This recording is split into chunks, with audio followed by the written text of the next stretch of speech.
Please join me now in a spirit of prayer and meditation. After our spoken prayer and a time of silence, we will sing together Spirit of Life, hymn number 123, which is also printed in your order of service. We'll sing first in English and then in Spanish. Our prayer this morning is by my colleague, Kate Lohr. Great Spirit of Life, as a new year begins, we turn inward to reflect about the state of our lives. What lessons have we learned in the past year, and which new ones now call us forward? To whom do we still owe an apology or expression of thanks? And with whom must we draw fresh boundaries? As we pause from our regular rhythms of rush, rush, rush, we open ourselves to new perspectives and possibilities. We give thanks for these moments and for the wisdom they afford us. May they help bring us together in the sacred dynamics of life so that we, as individuals and as members of this community, might reach our full potential. As we step across this threshold, let this new year be a year of greater awe and gratitude, of deeper kindness and acceptance, and more courageous acts of conviction. For a kinder, more equitable, and sustainable world is not only possible, she is on her way. And in the quietness of this sacred community, we can ever hear her breathing. Amen. I'll need your help this morning with our reading, which is a responsive reading found at the back of your hymnal. It's number 544, called New Year's Day. And I will speak the bold words if you will please join me with the italic words, number 544 at the backs of your hymnal. New Year's Day. The 1st of January is another day dawning, the sun rising as the sun always rises, the earth moving in its rhythms. With or without our calendars, to name a certain day as the day of new beginning, separating the old from the new. So it is. Everything is the same, bound into its history as we ourselves are bound. Yet also we stand at a threshold, the new year something truly new, still unformed, leaving a stunning power in our hands. What shall we do with this great gift of time this year? Let us begin by remembering that whatever justice, whatever peace and wholeness might bloom in our world this year, we are the hearts and minds, the hands and feet, the embodiment of all the best visions of our people. The new year can be new ground for the seeds of our dreams. Let us take the step forward together onto new ground, planting our dreams well, faithfully, and in joy. Thank you. Thank you. Here is a poem to mark the passing of the year 2019. Ring out, wild bells, to the wild sky, the flying cloud, the frosty light. The year is dying in the night. Ring out, wild bells, and let him die. Ring out the old, ring in the new, ring happy bells across the snow. The year is going. Let him go. Ring out the false, ring in the true. Ring out the grief that saps the mind. For those that here we see no more. Ring out the feud of rich and poor. Ring in redress to all mankind. Ring out a slowly dying cause and ancient forms of party strife. Ring in the nobler modes of life with sweeter manners, purer laws. Ring out the want, the care, the sin, the faithless coldness of the times. Ring out my mournful rhymes, but ring the fuller minstrel in. Ring out false pride in place and blood, the civic slander and the spite. Ring in the love of truth and right. Ring in the common love of good. Ring out old shapes of foul disease. Ring out the narrowing lust of gold. Ring out the 1,000 wars of old.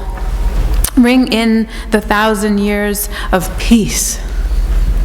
Ring in the valiant man and free, the larger heart, the kindlier hand.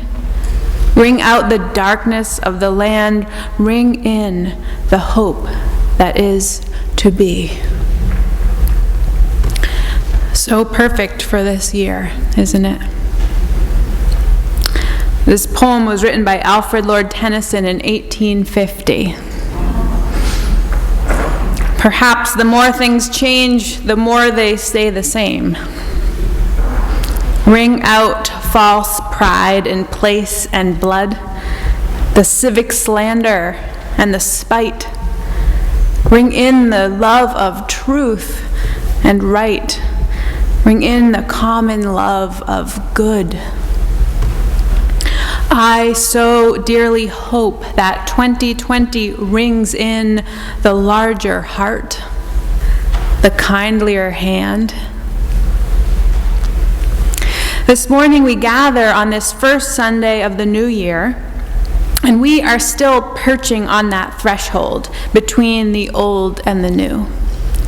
We are like the god Janus, looking both backwards and forwards. We are saying goodbye to things we are leaving behind in 2019, and we are setting intentions for that which we wish to see in the year ahead. That's what we did at my house anyway on New Year's Eve. We lit candles and spoke aloud our intentions for 2020.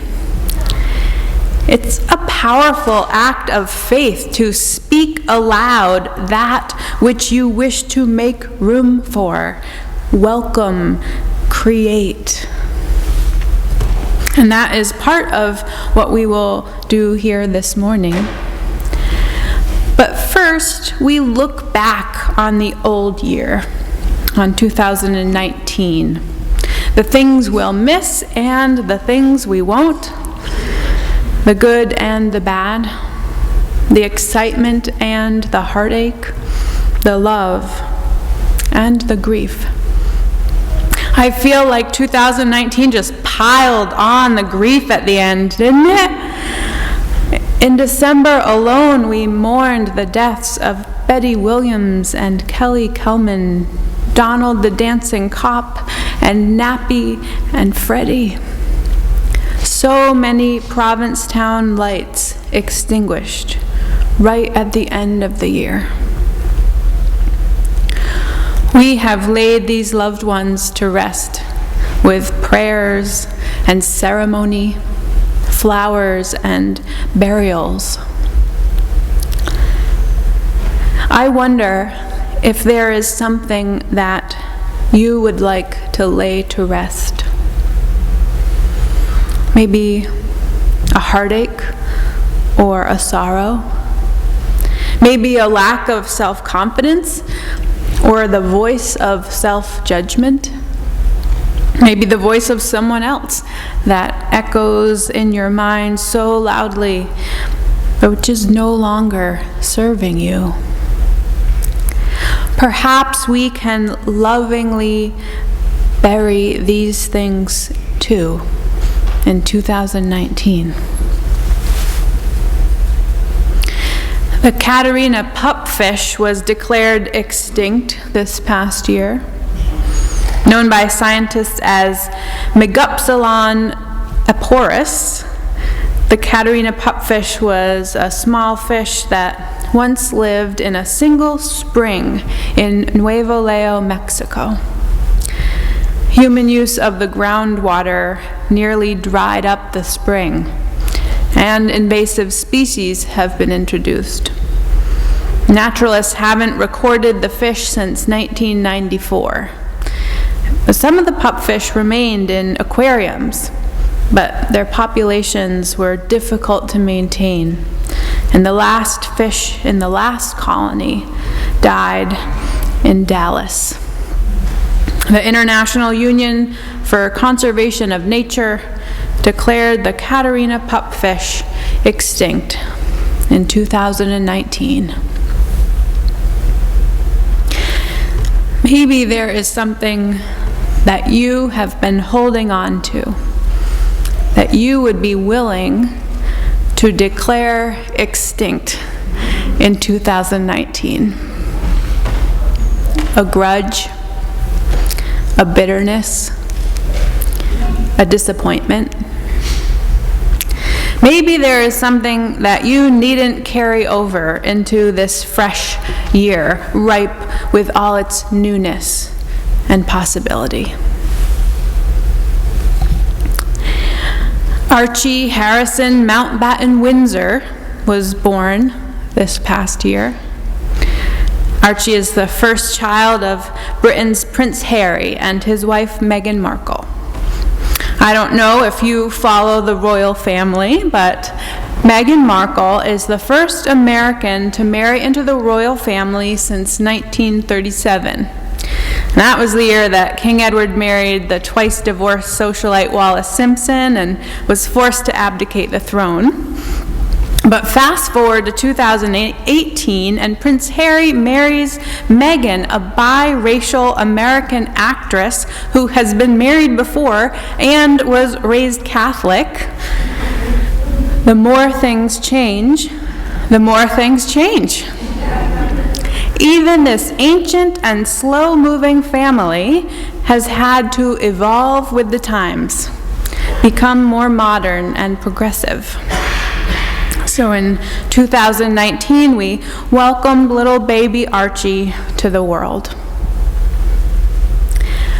Maybe there is a hope that is ready to be born within you.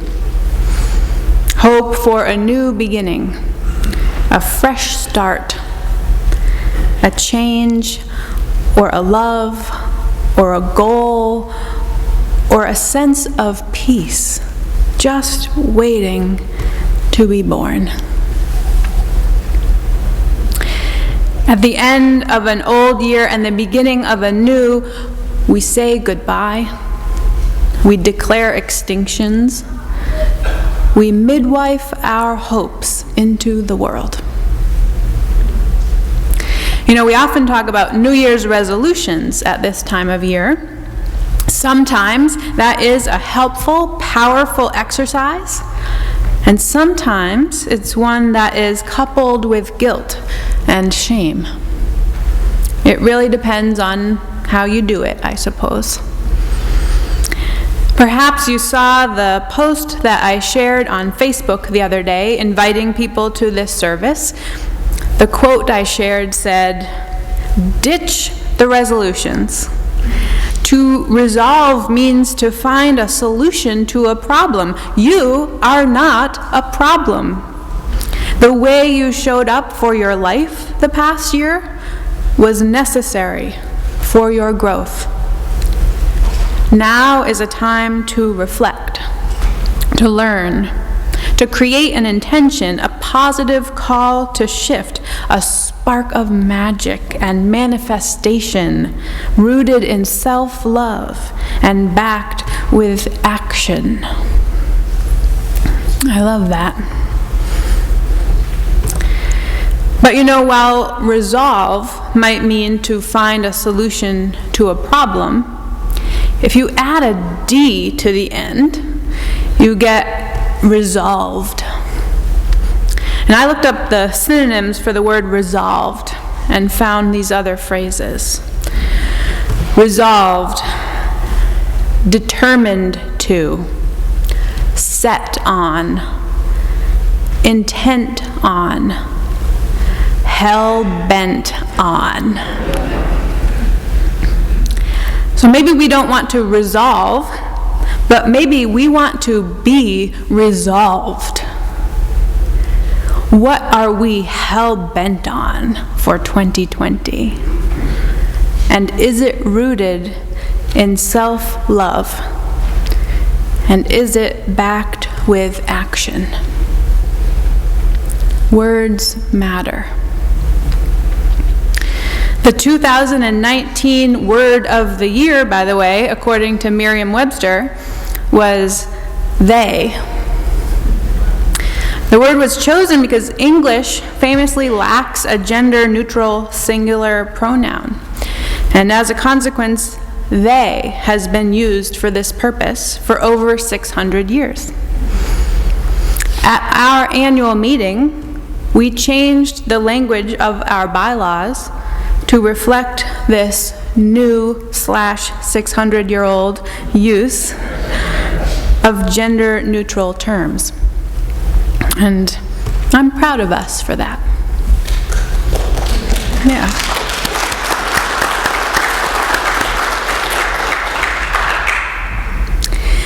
T.S. Eliot said, "For last year's words belong to last year's language, and next year's words await another voice." What voice is waiting for us in 2020? Maybe it is our own. What words await us? Maybe they are the words we dare to speak aloud. Now, on the UUA website, you can sign up for something called Braver, Wiser. Bill, do you get this? It's a weekly message that appears in your inbox every Wednesday. Each week, I look forward to an original reflection by a contemporary religious leader grounded in Unitarian Universalism. Life is full of hard edges and complicated choices, its creator says. Braver, Wiser gives you weekly messages of courage and compassion for life as it is. This week's message was by Tim Atkins, the Director of Lifespan Religious Education at Cedar Lane Unitarian Universalist Church in Bethesda, Maryland. According to his bio at the end of the email, Tim spends his time writing, playing board games, trying to change the world, and attempting to reason with his cat, Dorothea. Here's what he wrote. New Year's is without a doubt the most meaningful winter holiday for me. As a religious humanist, he says, none of the other winter holidays have ever really called to me. But to me, there's something almost magical about the chance for a fresh start, a new beginning, the start of a new chapter. One of my most treasured New Year's traditions, he says, is coming up with a word for the year. A single word that I want to be the theme for my entire year. I started this practice 5 years ago, he says, and it's changed my life. It becomes a mantra I meditate on throughout the year. When I'm questioning what's the right thing to do, I will look to my word of the year for guidance. In 2017, my word was embrace, Tim says. In 2018, my word was explore. In 2019, my word was delight. I was, putting it kindly, a stressed out mess this time last year. I knew I needed to put myself first more and reconnect with basic pleasures in life. So I went with delight as a way to help me be more mindful about finding joy and beauty in the everyday. I've decided on my word for 2020, Tim says. Authenticity. I want to work more at being authentic to all parts of who I am and focus on living a unified life. And when in doubt over the upcoming year, because let's face it, 2020 could be rough going, I want to remember to be authentically me. Tim finds comfort in having this solid rock for his year. He says it forces him to focus in on the value he wants to live his life around. And he meditates on that value throughout the year.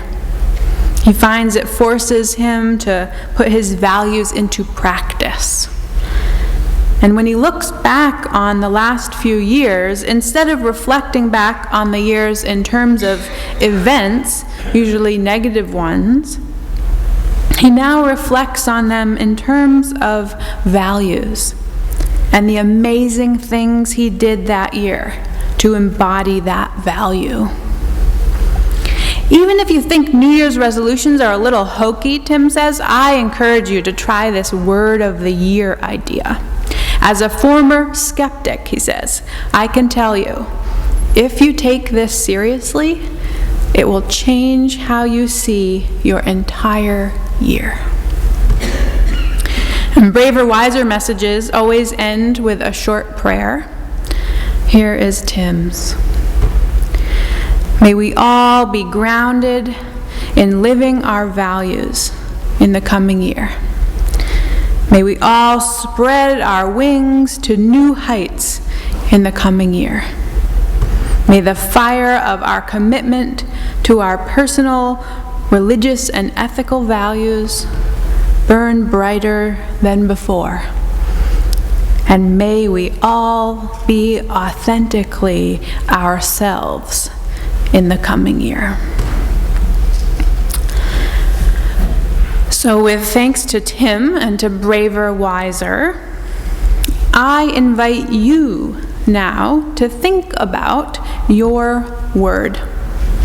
Your word for 2020. I'm going to give you a minute to think about it. What do you want to be your theme word for the year ahead? What are you making room for? Welcoming, creating. One word.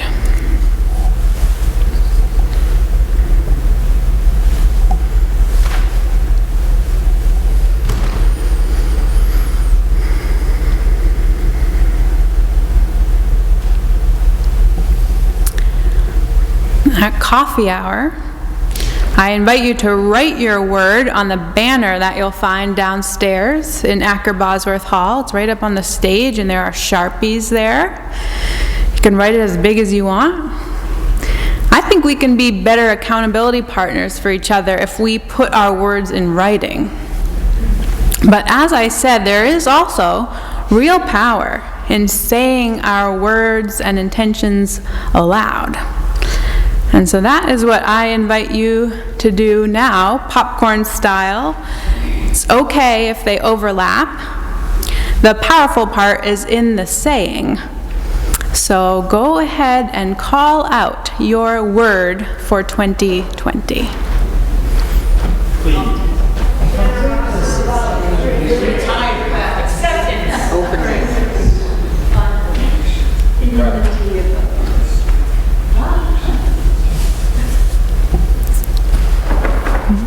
Okay. And I asked my young friend Wesley downstairs before the service, and he said adventure. But he didn't want to call it out.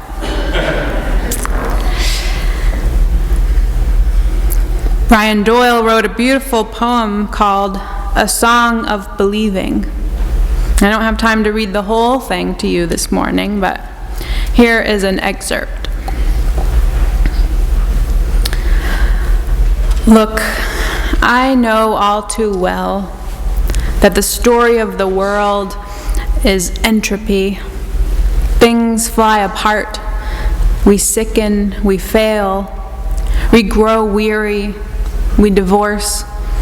We are hammered and hounded by loss and accidents and tragedies. We slide away into the dark oceans behind the stars. But I also know that we are carved of immense, confusing holiness. That the whole point for us is grace under duress. And that you either take a flying leap at nonsensical, illogical, unreasonable ideas like marriage and marathons and democracy and divinity, or you huddle behind the brooding wall. I believe that the coolest things cannot be measured, calibrated, calculated, gauged, weighed, or understood, except sometimes by having a child patiently explain it to you, which is another thing that should happen far more often than it does. In short, I believe in believing, which doesn't make sense, which gives me hope. Maybe as a community, our word of intention for the coming year can be hope. Let's all say that word out loud together too, okay? Ready? Hope! Hope. 2020 is here. Let's be hell-bent on hope. May it be so. Amen. And blessed be. Won't you please